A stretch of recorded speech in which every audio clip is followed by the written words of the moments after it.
Good afternoon, good morning to those connecting from the Americas, and welcome to the Santander Insights panel on Countdown to COP.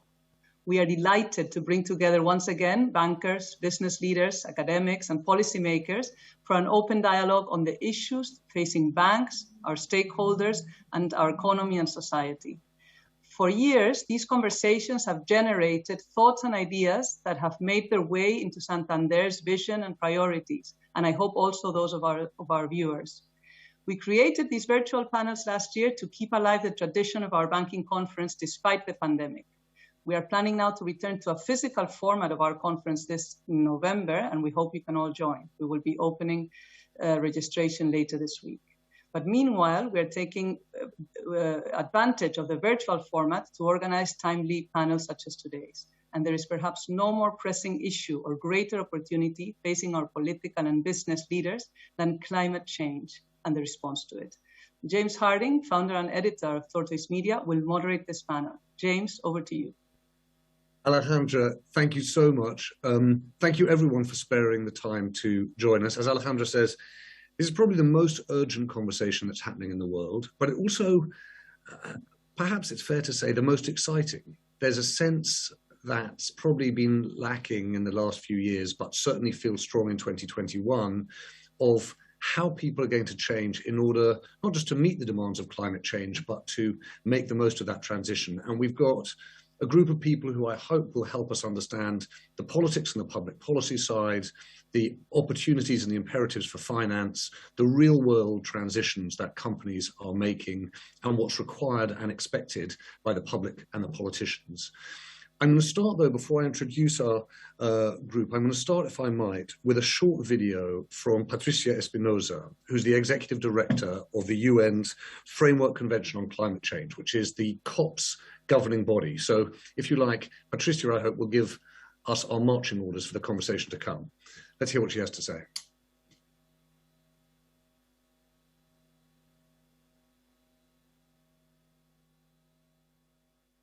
Thank you for the opportunity to say a few words at the outset of your discussions.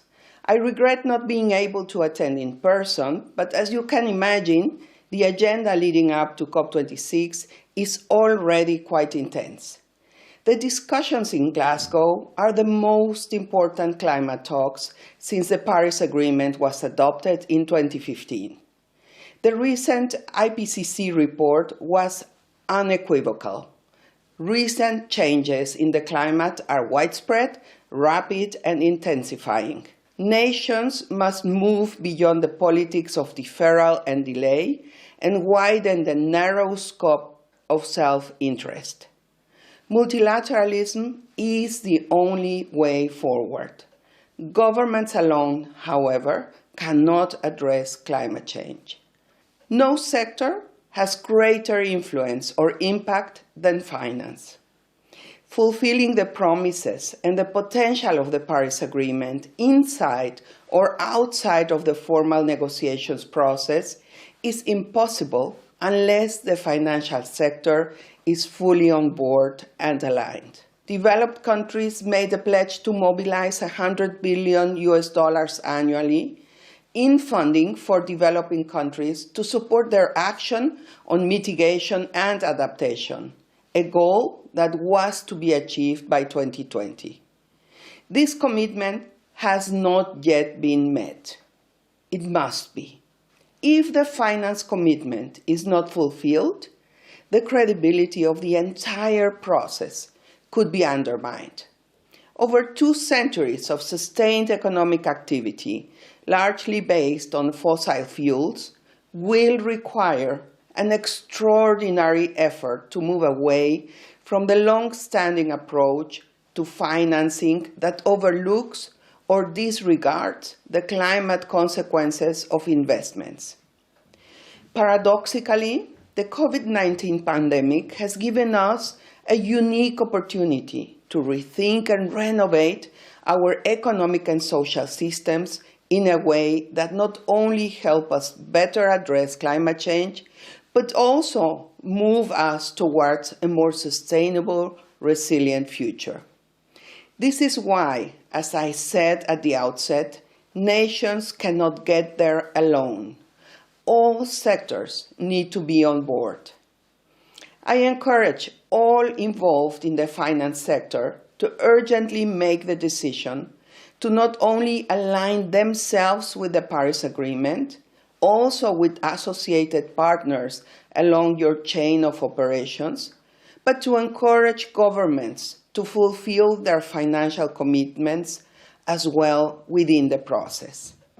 We need your influence and we need your leadership. In this pivotal year, we must join in a unity of purpose to address the threat that threatens us all. I look forward to working with you to achieve it. Thank you. Thank you very much, Patricia Espinosa.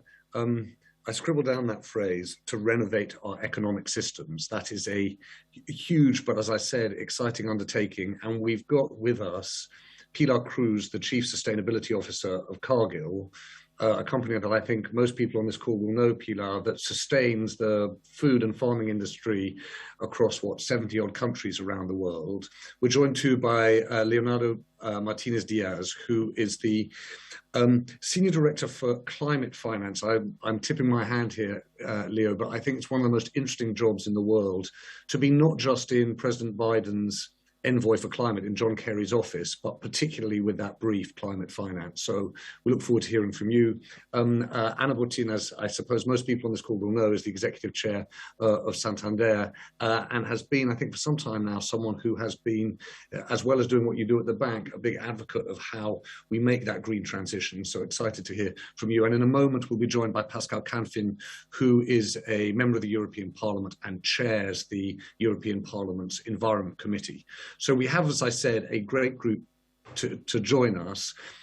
Leonardo, if I might, I'm going to start with you, because I suppose we're now just a matter of weeks away from this long-anticipated COP meeting in Glasgow. And I wondered whether you could, if you would, tell us what Secretary Kerry, what the Biden administration hopes it's going to get from COP, and what realistically you expect to get from COP. Well, first of all, thank you very much for inviting me. And on behalf of Special Envoy Kerry, I want to convey how important the efforts of the financial sector are, and to say that we're working very closely with the U.S. and with the international financial community to move these efforts forward. I think in terms of COP, as Patricia Espinosa just told us, this is one of the most important COPs ever, and certainly the most important since the 2015 Paris COP. And the reason is that we now have a very clear understanding from the science that this is a crucial decade, and that we have to have global emissions by 2030, and then quickly move down to net zero by 2050. And so what we do this decade is going to be essential to our ability to keep global warming at levels that are going to help us avoid some of the worst impacts. At the COP, we're looking for four things in particular. The first is to leave Glasgow with a world that is significantly more on track to keeping 1.5 degrees of warming within reach. We know this is going to be hard, but it's going to require a collective effort to signal that countries are moving in this direction and are putting us on this track. And so we're trying to collect these types of commitments across the board. Already countries are stepping up. It's not just the US and Europe. You heard very recently, for example, South Africa putting in enhanced commitments for its own decarbonization. You heard from Chinese President Xi a commitment to stop funding coal-powered generation overseas. The second thing is we want a collective commitment from countries to make the 2020s the decisive decade for closing this gap between where we are now and where we need to be for 1.5 degrees. And here it's not just individual commitments from countries, but rather this collective message that the world is together in doing more in 2020. The third is really about showing the US is back on track and back in a leadership role. This helps us reverse, I think, the damaging developments of the last 4 years. And we're doing this already through two very obvious commitments. One is our NDC, which looks to reduce our emissions by between 50 and 52% by 2030 relative to 2005. And the second is on finance, which again, Executive Secretary Espinosa referred to, which is that the president committed just last week to double our financial commitments from the U.S. To over $11 billion a year by 2024. That's, to put it in perspective, that's 4 times what we used to do in the peak of the Obama years. And this will help us reach the $100 billion commitment. And finally, we need to finalize the Paris rulebook, which for those following the negotiations know is an important piece of the mechanics of the Paris Agreement, and something that will help us make sure that the agreement is moving forward. Leo, can I just ask just 2 follow-up questions? On the second point, the 2020s as a decisive decade, is that an attempt to try and focus more on the 2030 targets than on the 2050, i.e. to change, if you like, the sense of urgency internationally around this? And how will we know whether that succeeded? I think we need both. The 2050 target has been useful to help us set our sights on where we need to go ultimately. Even though we know that some of the technologies that are going to enable us to reach net zero by 2050 are not yet commercially viable or may not even be invented yet, but we still need to know where we are headed so that we can then build the road to get there, both in terms of R&D, in terms of long-term investments, in terms of long-term capital that we need to mobilize. But we also need the 2030 because that is, I think, within the time horizons, the planning time horizons of financial institutions, of central banks, of major investors and governments. And so we need both. I think that's essential. How will we know? I think we have now, thanks to science-based targets and to a good understanding of the science, what exactly is enough and what isn't. Even today, NDCs are ranked and rated by various different outfits that tell us if something is aligned or not. And before, alignment used to be this sort of very fuzzy idea. Now we have a very clear empirical basis for being able to say if it is or isn't. And I know there's quite a debate at the moment about where we are on NDCs and which countries are committed and who has or hasn't committed enough. I expect there's going to be a lot of arm wrestling between now and Glasgow. So I won't press you on that, but I did want to ask you about one other thing before I come to Anna, which is you mentioned finance and you talk about it in the context of the US government's commitment to climate-related finance. I'd just like to ask you a little about not public finance, but private finance. And clearly there's an agenda around disclosure, around ESG investment, around the insurance markets. What are you looking for the private sector financial services industry to do to advance the agenda at COP? We're looking at 2 different things, depending on where you are in the financial ecosystem. I think from the point of view of asset owners and asset managers, those who manage these very large pools of capital, for them, the challenge is how to ensure that they are building clear roadmaps to net zero, that their portfolios eventually align to net zero, that they are both capitalizing on the opportunities of the transition, as well as reducing the climate risks that their asset holders ultimately face. And we're very happy to see all of these different initiatives coming up on net zero, asset owners and asset managers.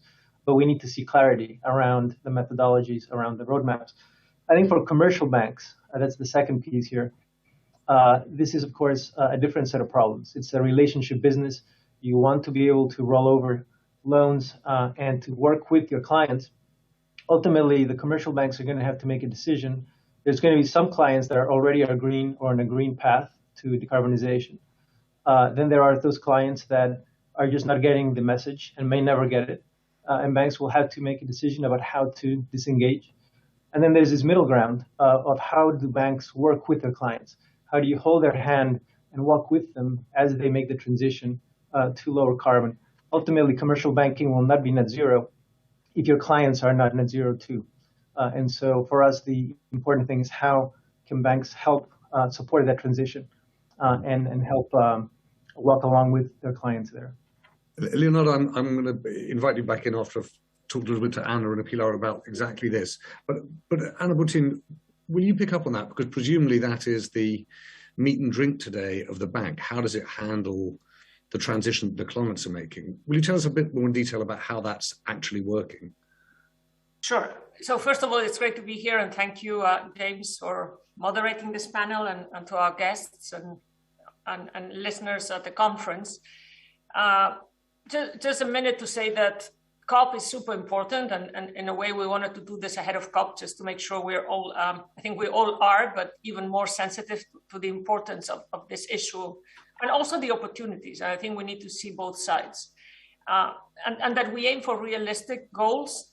I'd love to share my views on that later as to what we should expect of COP. So first of all, we have made a commitment as a bank to be net zero by 2050. We have also already made commitments for 2030 on thermal, basically coal, very specific commitments to not finance companies that have more than 10% and to be actually out of that business. So, and we're working with other sectors to do the same. So as you know, I go to a lot of meetings, and when I see CEOs of the large companies, we have the resources and we are very focused on that. My concern is more when I visit my SME customers. So Santander has 150 million customers across Europe and the Americas. 4 million of those are SMEs. We're in the US, we're in Spain, UK, but we're also in Brazil, Mexico, Chile, Argentina. But you don't have to go so far. I was visiting a small customer this summer in Spain in the countryside, and I was saying, you know, when are you going to become, you know, more green? And the answer was very simple. You know, I worry about how can I pay the salaries. I need to pay for energy. By the way, energy prices are going up and up and up. And the answer was, until government doesn't change policy and forces me, I cannot afford to do that. Mm-hmm. Having said that, you know, I'm very conscious of the role we have. And so, you know, we are launching and we have a number of programs across the bank to help our customers, including the small ones, go green. So we've launched, you know, credit cards that incentivize green purchases, where our mortgages, and we're doing, you know, significant number of these in Spain, UK, where you can actually get a rebate if you're doing it to make your house more energy efficient. We are even working with small companies that help us advise our smaller customers, SMEs, but also individuals, to what is it they should be doing to become more energy efficient. But I really want to stress that for the smaller companies, and of course, emerging and developing economies is a whole other issue. We do need government policies, especially in the area of energy, to be more, let's say, inducive to the change.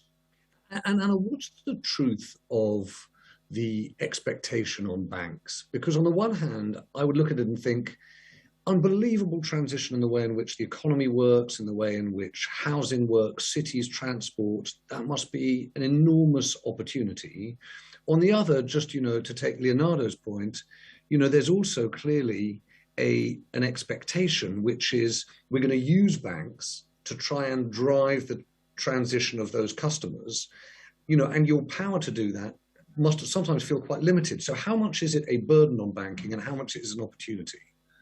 Well, I have said, and I was with Larry Fink in a panel, and I think he said it in a different way, but, you know, you cannot expect banks to be the police on climate and a number of other issues. We're absolutely 100% aligned on taking the lead, but we cannot be the ones to enforce it. So what we need is simple. We need clarity from government. We would like more governments to set out in more detail how they will achieve net zero, what are the policies they're going to do, so that we and other businesses and our customers can invest and plan with confidence. The second thing we need is coordination between regulators and central banks. And again, here governments can, I mean, I respect the independence, of course, of regulators and central banks, but governments have a lot to say here. And there's a crucial issue, you've heard me, James, say this many times, stress tests and taxonomies. So if I listen to the Fed, and I am in the US, and I do listen to the Fed, to the PRA in the UK, or to the ECB, they have different I mean, they all want to go along the same road, but they're doing it in different ways. And so for banks like us that operate in the three or the two regions, it becomes quite difficult. So I do think we need global principles to govern our response. I've said that I think Basel Committee should be the one coordinating what we're being asked to do. Because at the end, fragmentation is going to lead for sure to gaming the system and unintended consequences. For example, penalizing developing markets. Yes. I just mentioned mortgages. In Spain or the UK, we are helping our customers green their homes. In Brazil or Mexico, we're giving millions of people a loan to buy a home for the first time. So again, and the last thing I would say is carbon. We need to price it. Yes. And we need to harness the power of the market. So we have the incentives of the market also for change. I stop there. No, Anna, thank you. Pilar, I'm going to come to you in one moment, if I might. But I'm just, because we're on this subject of coordination around climate finance, I want to firstly say there are a great number of people who are maybe SMEs or clients or people thinking about this transition joining us on the call. Please don't just leave it to me to ask the questions. You can use the tab on the screen. Write in a question, I'll make sure I feed it into the conversation. But Leonardo, would you just come back on this point? Because I do think it's really significant.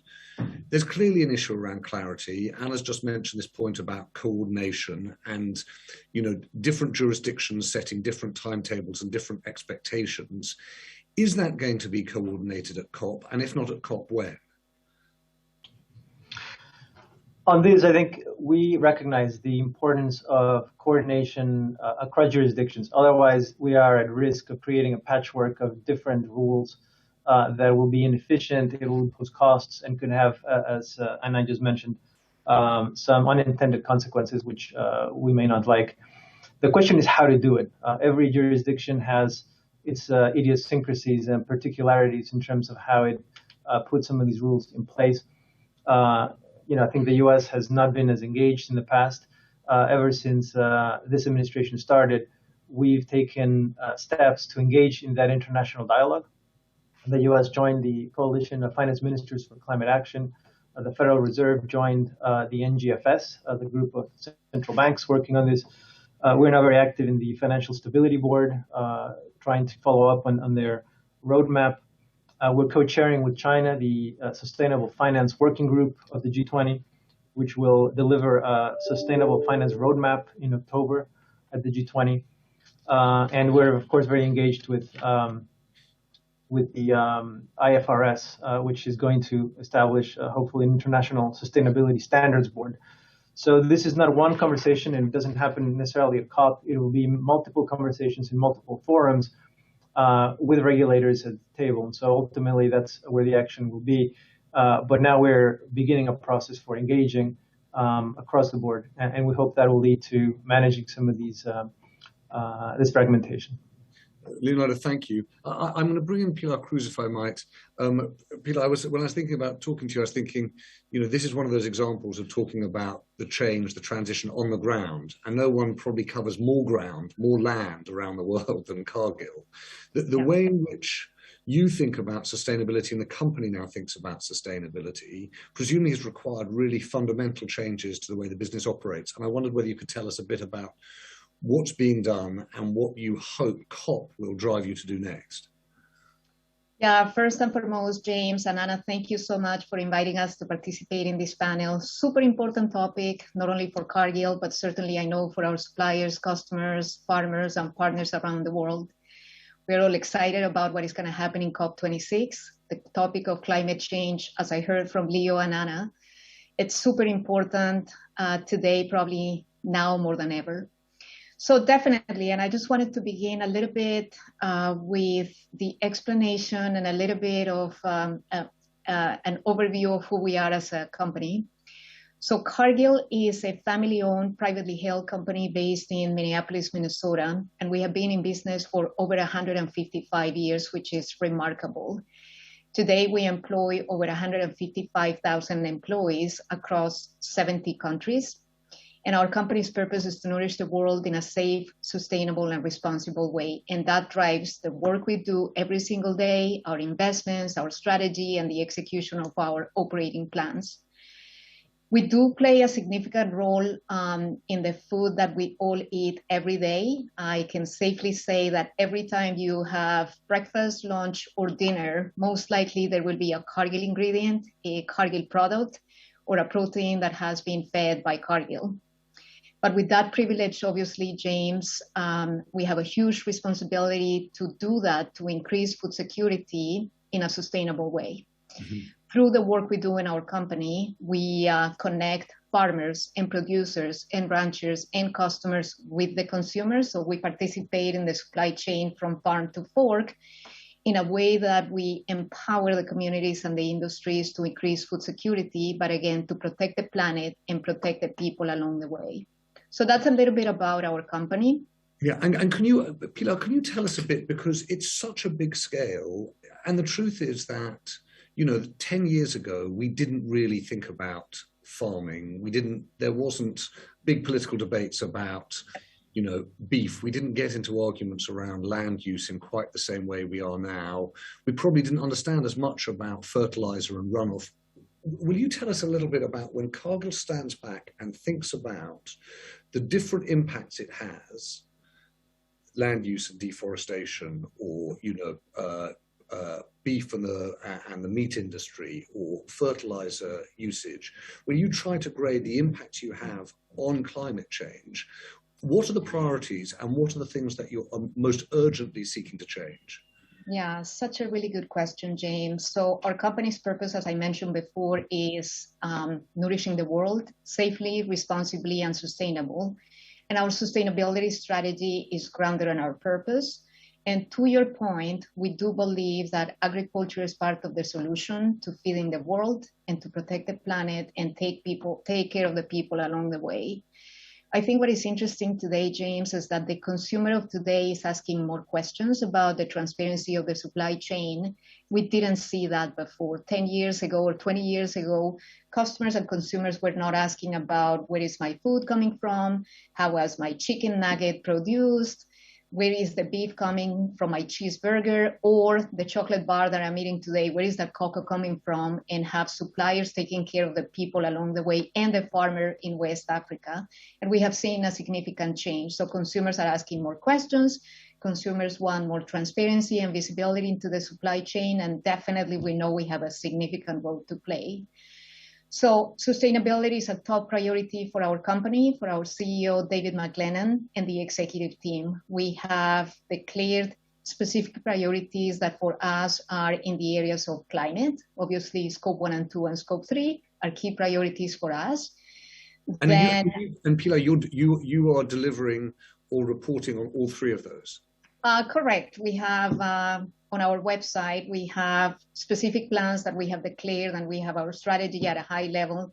And then you can go deeper in terms of the actions and the plans that we have in each of those. Mm-hmm. Then obviously we have, we have climate, we have land and water, and then we have people, which for us is not just our employees, but it's also the communities, farmer livelihoods, and the support we can provide the communities in a way that we give back. We empower women, we empower farmers, and we empower our suppliers and partners along the way. And sorry, forgive me. I just wanted to ask, what would you like to see? Anna touched on this briefly. I see Pascal has joined us. The aim of this session is to understand what we're really seeking to get out of COP, what we think the consequences could be. For a company like Cargill, what would you like to see happen in November? Before I get into that, I wanted to make a comment related to what Leonardo mentioned before. And he said something along the lines, I'm paraphrasing Leonardo, but I think you said for us and for the government, it's so important to make sure that companies have clear roadmaps and portfolios supporting their commitments. We do have that. At the executive team level, we spend significant amount of time looking at our commitments, whether it's climate, land use, deforestation, social sustainability, and the issue of human rights. And we do make sure that we have a clear roadmap with clear investments, with clear resources, and clear actions that allow us to deliver on our commitments. Mm-hmm. On top of that, we monitor the progress that we make on a regular basis, quarterly and twice a year for sure, because we want to make sure that we are acting in a proactive way and we remove barriers when we see that we are not driving in the right direction. Mm-hmm. And James, answering your question about COP26, definitely one of the most powerful conferences that there is today around the world. We have a huge level of expectation in terms of key stakeholders and participants having meaningful discussions that will be transformative.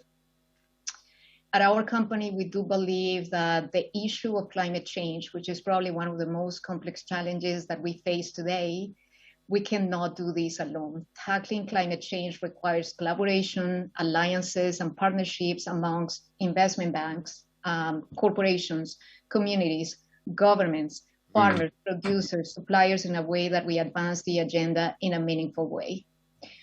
So I'm hoping that we come out of COP26 with a meaningful set of commitments and also a meaningful set of actions that we take together, again, alliances and collaborations in a way that we make progress. Yeah, thank you. We're lucky to be joined by Pascal Canfin, who I hope is going to tell us whether or not those hopes, Pilar, are well-founded, or whether we should begin to worry that COP26 falls short of some of the expectations. Pascal, thank you so much for joining us. We've had a conversation that touched a little bit on Leonardo's hopes on the one hand, but reasonable expectations of what COP26 delivers. From your point of view, and I suppose from a European Parliament point of view, I'm interested to know what you think is the mood music around COP26. Well, first, thank you for invitation and sorry for being late. I was stuck in the negotiation on the health union, which is the other side of the competence of the commission I chair. And with the COVID, a lot of work as well on that front. So I must say that I was part of the team designing the COP21 in Paris back in 2015. And we needed this agreement to unlock domestic action, because otherwise there was always this argument that, okay, why we should do something if we do not have international consensus, blah, blah, blah, blah. That's the core value of the Paris Agreement, setting the goal, agreeing on the responsibilities of each of us, and moving forward with a clear and transparent process. Now, I must say that the core of the thing is not negotiating anymore, it's action. Action from the public side and action from the private side. That's why, to be a bit provocative, I do not expect much from the COP26 because I do not expect much from international UN-led negotiation, not because they are empty as principle, but because we did it. We did it, and now we need to act. And to unlock action, we need to change rules outside the scope of the UN Convention. I'm talking about finance, I'm talking about agriculture, I'm talking about trade, I'm talking about many things that are not in the field and will never be in the field of the UNFCCC scope. So if I have to expect something, that would be on one key element which is still unsolved, which is the so-called 100 billion of Copenhagen. It's always a toxic thing that the countries that are supposed to finance this 100 billion are not there yet. Even if we are getting closer and closer and closer, we are not there yet. And for the rest, now it's more a forum where domestic actions from the US, China, Brazil, and so on should be put together and to be showcased. So that's why I expect as well things outside the scope of the negotiation, but I know that the UK government is designing the COP26 as we did in Paris years ago, with the negotiation itself, plus a lot of fora where corporates, governments, investment banks, and so on and so on and so on could put together additional commitments. But it's not the negotiation per se. And where I would love to have things in the COP26 would be starting with China. That would be an announcement from China to have a peak in its GHG emission, because we are still waiting for this commitment. And maybe we could have this in the context of the COP26 or just before the COP26. And of course, that would be very, very important good news. Pascal, thank you very much. I think that there's quite a lot of questions. Just before you joined, I mentioned to Leonardo around whether or not the countries deliver on the NDCs sufficiently. I'm not sure there's much point in the crystal ball gazing. And as you say, around the 100 billion, there's concern that that money isn't entirely delivered, nearly but not quite. The bigger structural point you make, which is some of the things that people hope might come from COP, but aren't naturally within the organization or the system of these COP meetings, is really interesting, and particularly this point about finance. I wonder whether you could just say a little more about what you would like to see organized around climate finance. We've got Leonardo here and Anna, of course, and it's been interested to know what you think is coming down the road in terms of climate finance rules and expectations. So actually, even the word or the expression climate finance seems to me a bit outdated, if I may say so. Fair point. Fair enough. Why? Because it's as if there was a pocket called climate finance, and you just activate this pocket and you solve the problem.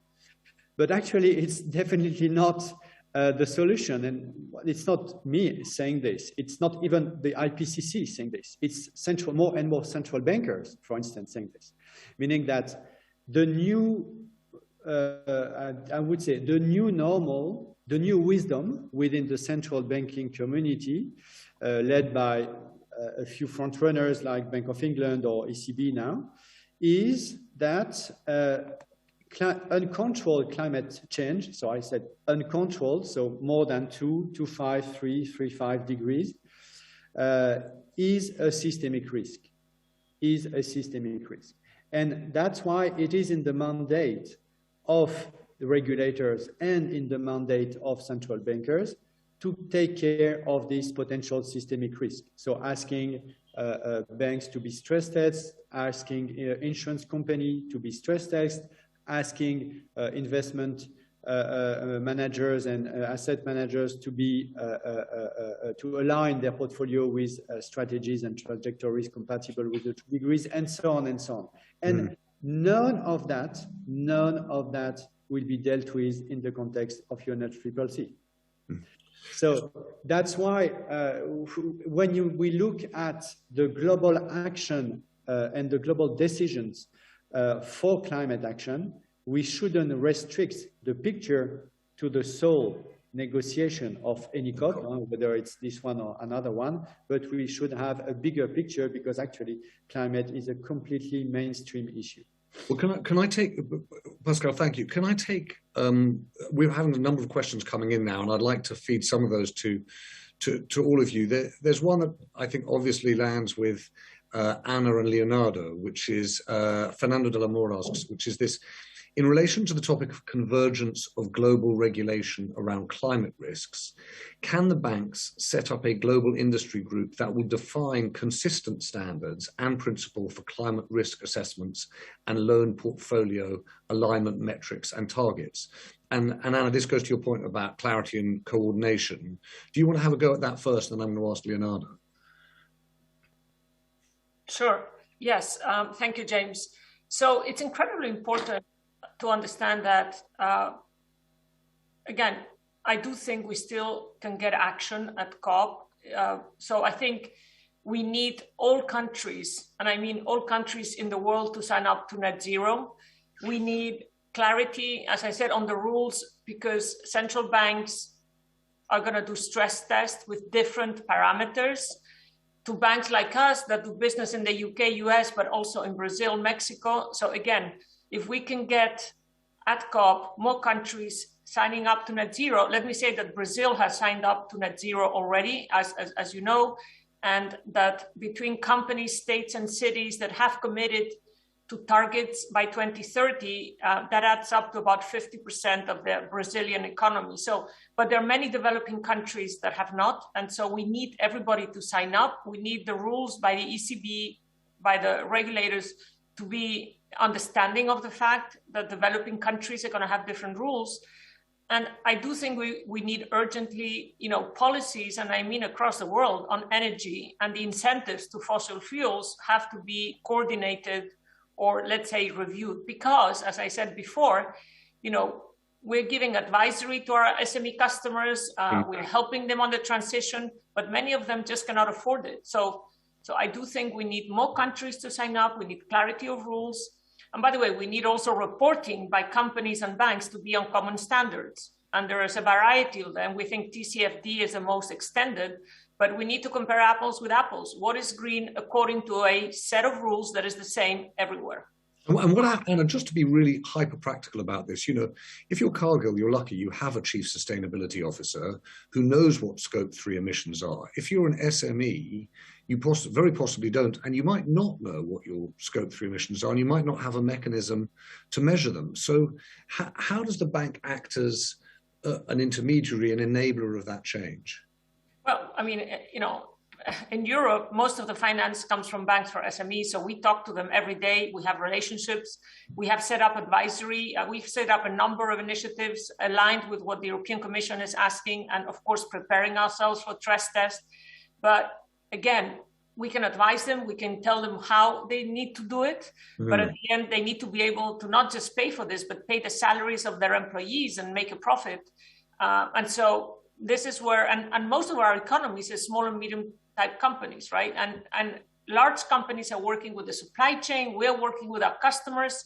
But again, that is part of the solution. It's not all of it. Leonardo, will you just take those 2 points? Firstly, the point in the question, which was, can there be global industry coordination around these standards and metrics? But will you also just pick up on that point that Anna's making, which is there's an expectation here, or a new set of expectations on small and medium-sized enterprises, but that's not going to come for free. So how does that transition get financed? Sure. Look, on the first point, I think private sector-led initiatives are going to be really important. Oftentimes, even just a casual survey of financial regulatory history suggests that these things can move quite slowly and in a decentralized way. But when the private sector is actively involved, and also moving forward with its own initiatives, it can actually help accelerate the process. You already see this from the TCFD, which was, while it was blessed by the regulators, it was essentially a private sector-led process. And that really has changed the way in which a lot of companies think about disclosure and how they approach it. Can we continue to do that and get more detailed about what that actually means? Look, with SMEs, it's essential that we also provide support for them. And because they, at least in the United States, they represent half of employment, you need to ensure that they are also both taking advantage of the opportunities and protected from the risks. Ultimately, that means, I think, coming up with tools and frameworks that are going to lower the cost of understanding climate risk and adapting to it is going to require some government support. I'm sure the work of banks such as Santander with helping provide both the advice as well as some packages of financing will be really important. So it's going to need, I think, all hands on deck. But above all, you got to make it easy to understand. You got to make it cheaper and as cheap as possible, and really to put yourself in the shoes of SMEs, which are under a lot of pressure right now from a variety of different shocks. Leonardo, there's also a question for you, but I think, Pilar, you might have views as well, which is around questions coming, which is around land use and deforestation. So one of the questions, of course, in COP is going to be around natural capital, but there's also around destruction of the natural habitat. And the questions put that there are parts of the world where you're seeing deforestation that itself is illegal. And how does the international community police that and manage that? So I wonder, Leonardo, from the US point of view, what you think the US responsibility is, the Biden administration's responsibility. And I know, Pilar, at Cargill, you think about this, not just what's legal, but responsible land use and forestry. I wonder whether you'd want to come into, Leonardo. Look, just very quickly, the president's executive order from January on climate change instructs the government to come up with a strategy for helping support the protection of key forest landscapes, including the Amazon. And so we're working through that now. I think we need a all of the above approach here to work with different jurisdictions. As you know, the politics in some of these places are complex. And so we need to figure out what is the best approach to be able to work with them. A lot of focus will be on the Central African rainforests, the Amazon, of course, and Southeast Asia, which remain some of the most important biospheres. And so it's going to be a mix of regulatory support, of financing, and of private sector action to police supply chains and so on. And then down the line, I think we need to be able to better price so-called ecosystem services. When we don't put a price on these things, people just don't perhaps appreciate the scale of it. And so when a species go extinct or biospheres are destroyed, we just don't have a language to even convey what that means to the world. Leonardo, thank you. Pilar, how do you see this? Yeah, first I wanted to make a comment about the difficulties of getting SMEs to understand the importance of sustainability. And I think from a Cargill perspective, much of the work we do is to provide training in sustainable agricultural practices, particularly for small producers, small farmers, and ranchers in North America. When you think about it, the topic of ESG is all about reducing waste, improving yields, allowing the farmers to do more with less, which at the end of the day has an economic benefit for the farm, and we focus a lot on that. So there's an economic benefit for the farmer, for the producer, for the rancher. And one of the exciting examples that we have in our company is a program that we introduced in North America, which is called Beef Up. And you can Google it, you can look it up. And it's an exciting opportunity that allows the ranchers in North America to reduce the intensity of the greenhouse gas emissions by 30% by 2030. And it is all around leveraging Cargill's capabilities and innovation in a way that, again, we empower the farmer to be more productive, more efficient, and effective. Mm-hmm. Another example that I wanted to share is a program that we introduced 2 weeks ago called Regen Connect. Mm-hmm. It is all about regenerative agriculture in the US, a program that we connect farmers with carbon markets, and also that allows us to pay farmers for positive environmental outcomes. So again, when you think about it, I think it is a great opportunity for us to work together in a way that we partner, in our case, farmers, ranchers, and producers, to allow them to be more productive and to do more with less. Right. Pilar, I'm appreciative of the sort of pressure on time, but I just wanted also to pick up on Leonardo's point, really, which is around how do you, he said it's an all of the above response to the problem of deforestation. So how do you deal with illegal deforestation? How do you use finance? How do you use regulation? Overall, globally, how do you think about dealing with that issue? Yeah, so first and foremost, I wanted to be very clear that Cargill has followed the Brazilian soy moratorium since 2006, and we do not buy soy from farmers who clear protected land and for farmers who are illegally deforesting land in Brazil. That is a top priority for us. We focus on that. We have clear mechanisms in our supply chain in a way that we consult lists of farmers that have been blocked, and we take immediate action so we don't buy from these farmers. Mm-hmm. We have a clear commitment also in terms of monitoring and developing or leveraging technology, data, and analytics to monitor the lands in Brazil or throughout our supply chain in a way that we track for illegal deforestation. Mm-hmm. And our commitment is not to do that, but again, we make investments in partnering with farmers.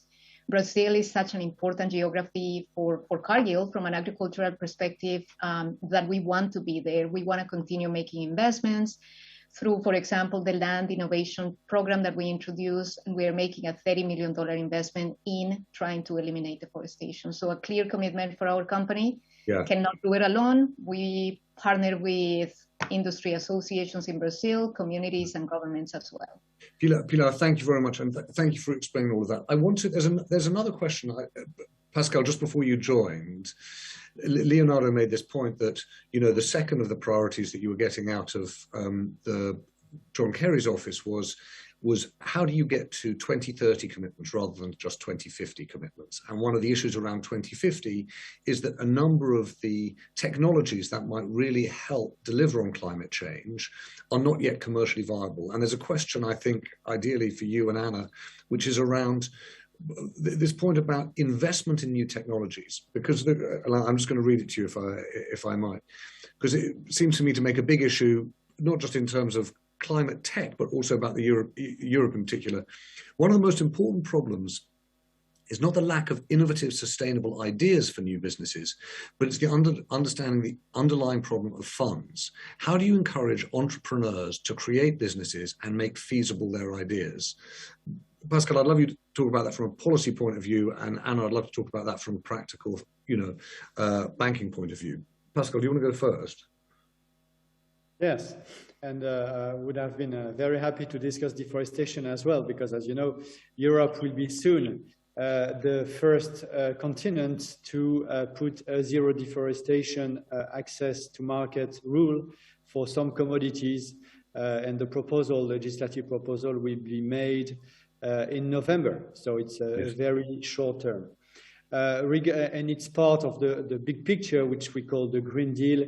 And for everybody to know, the Green Deal, it's more than 50 laws, 50, it's actually 54 laws, 54, that will be either designed or reviewed in order to align our rules to our new 2030, that's the core of the discussion, 2030 objective, which is, as you know, at least minus 55%.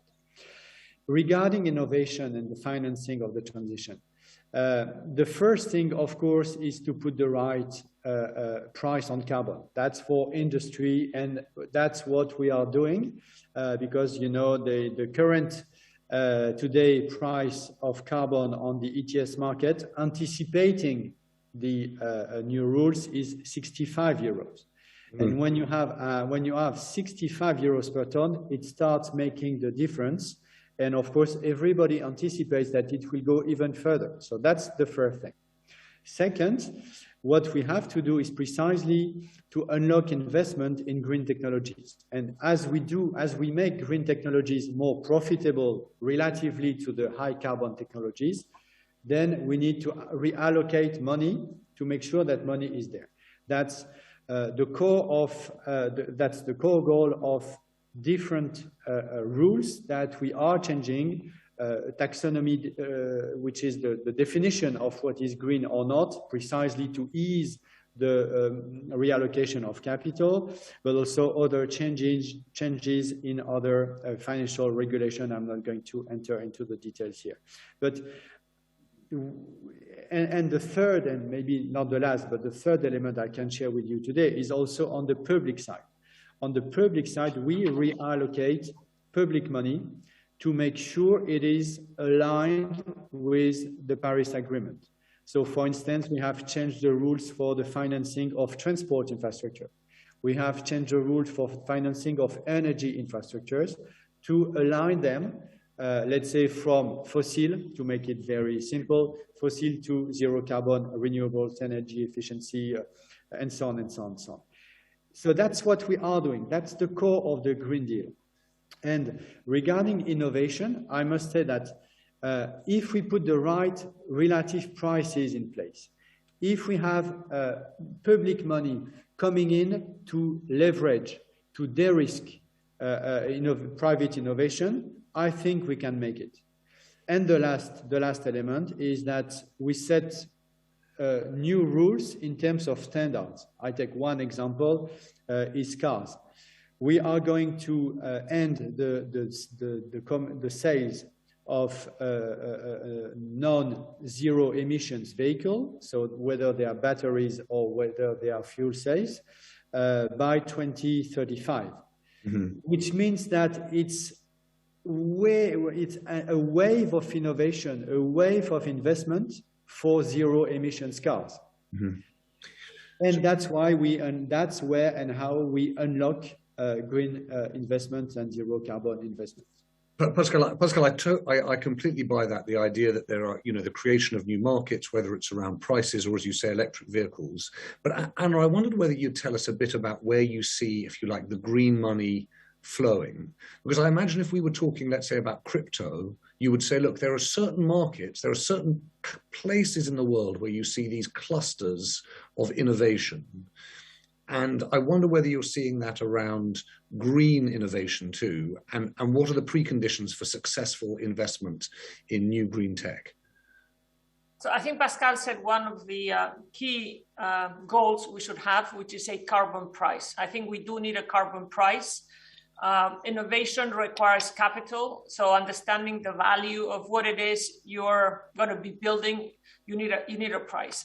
But there's a second crucial thing we need, which I've mentioned, but I want to mention it again, and especially in light of the European Commission plans that Pascal just outlined, which is we need coordination between central banks on stress tests, because the stress test will lead to capital incentives, or more or less capital being demanded for what will be considered more brown, more green. And this is going to mean that more or less capital is going to go to certain areas, sectors, and countries. And so if we do not have alignment on, first, the stress test, second, what the stress test means for banks' capital requirements, I said it before, and Leonardo picked it up, you will have a lot of unintended consequences. So you need a carbon price to lead to the innovation that we need, but you also need to understand that capital in Europe, but also in the US, across the world, a lot of it comes from banks, especially for those smaller companies and individuals that are going to have the hardest time to adapt. So crucial to have alignment on, and by the way, we're not seeing that. We're seeing, we work with the ECB, the PRA, the Fed, Central Bank of Brazil, and others, and they're all doing things, but at different stages. And that makes a big difference. And again, it's going to have an impact on innovation and where capital is going to go. Because if my cost of capital is higher as a European bank in the US or in Brazil, that's going to have an impact on what customers I can support in their innovation and transformation. Pascal, do you want to respond to that? I know this is not for Pascal or even Leonardo to solve, but they have a seat at the table. And I don't know if it's the FSB that was mentioned by Leonardo or Basel, but somebody has to say, this is what we're going to do, because otherwise it's going to make our lives harder. But very importantly, we're going to have unintended consequences. I stop. Okay, no, ideally, as a principle, I do agree. But I think we are dealing with innovation as well in the field of regulatory bodies and central banks. So the stress tests are new. They are, two years old, more or less. So, of course, the climate stress test. So, of course, you have innovators, you have front runners, and we are precisely in a sequence where in some part of the world it's already in some others it's not there yet. But you're right, we need to make sure that we have a global, more or less global standards, or at least consistent rules. And that's why there are already bodies, institutions, formally or informally, like the Network for Greening the Financial System, which gathers many central bankers, working on consistency. But of course, if you start waiting for the least common denominator, because before you do something, then you're just not moving at speed, at scale. So that's the right balance we try to strike. It's not easy every day, but that's the mindset of the EU, meaning that we and the ECB, we move forward, we put things on the table like the stress test, the taxonomy, the sustainability reporting, and so on and so on and so on. And we, of course, remain completely proactive and open to designing a real global standard with our partners so that we can then move to the second sequence, which means not only having front runners, but having a real consistent global standard. Pascal, thank you.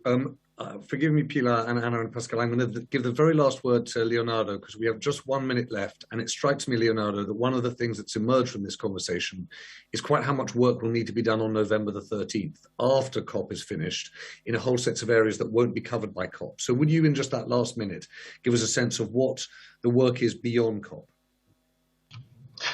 I think the key thing is going to be how to deliver on these commitments. In terms of accelerating the process for decarbonization, of delivering the finance, of harmonizing the regulation. COPs are useful as action enforcing events, as political moments that focus the minds of policymakers. But then once those commitments are made, then comes delivery time. And for us, that's what happens in the months after that.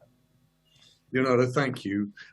Pilar Cruz from Cargill and Pascal Canfin from the European Parliament, Leonardo Martinez-Diaz from President Biden's envoy to climate, and Anna Botín. Thank you for your time. It's been a fascinating conversation. We've got a very, very interesting and exciting few weeks ahead of us. And I hope that we'll see as many of you as possible at the Santander Banking Conference on November the 2nd, when these issues are going to be, no doubt, at the front of our minds. Thank you for your time today.